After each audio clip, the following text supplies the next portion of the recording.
Hello bachon, let's read the question, and the question is which of the following features is used to identify a male cockroach from a female cockroach?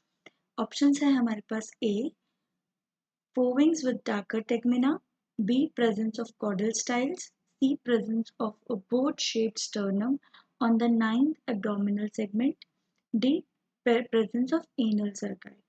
हमें कुछ ऐसा एक feature बताना है जो सिर्फ male cockroach में present होगा और फीमेल कॉकरोच में प्रेजेंट नहीं होगा, ताकि वो डिस्टिंग्विश्ड रहे, ताकि वो डिफरेंशिएटेड रहे from the female cockroach.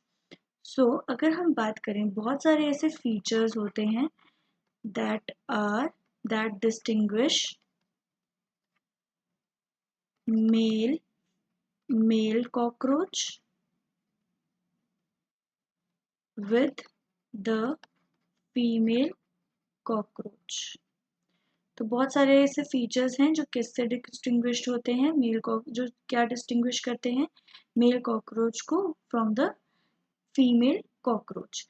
So first हम अगर देखें तो फर्स्ट फीचर क्या होगा, that body of male cockroach क्या होगी, स्मॉलर है फ्रॉम फीमेल कॉकरोच.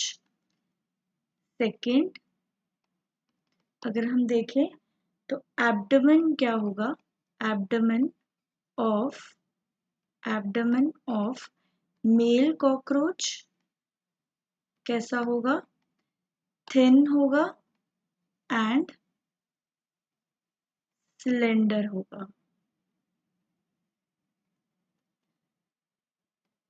तीसरा फीचर क्या है हमारे पास, wings of male cockroach larger होंगे as in comparison to female cockroach. Fourth है हमारे पास एंटीनास जो होंगे of male cockroach that are smaller than the female cockroach. और next and last and most important is presence of the small unjointed anal style या caudal style on ninth sternum in males. एक small anal style या caudal style जो structure होगा वो ninth sternum या ninth segment में present होगा, किसमें, मेल ऑर्गेनिजम्स, मेल कॉकरोचेस में. तो अगर हम देखें इन ऑप्शंस में से the four wings with darker tegmina, तो क्या होंगे, फोर विंग्स किस में प्रेजेंट होंगे, इन मेल कॉकरोच में भी होंगे और फीमेल कॉकरोच में भी होंगे. तो ये क्या है, ये कोई डिस्टिंग्विशिंग फीचर नहीं है. अगर लिखा होता कि विंग्स ऑफ मेल जो क्या होंगे वो लार्जर होंगे, तो वो हमारा एक ट्रू ऑप्शन होता, पर हमें दिया गया है four wings with darker tegmina. तो ये दोनों ही मेल्स और फीमेल कॉकरोचेस में प्रेजेंट होगा. प्रेजेंस ऑफ कॉडल स्टाइल, तो प्रेजेंस ऑफ कॉडल स्टाइल या अगर हम बोले एनल स्टाइल किस में प्रेजेंट होता है, इन द मेल कॉकरोचेस में, किसमें, नाइन्थ स्टर्नम, नाइन्थ सेगमेंट में प्रेजेंट होगा.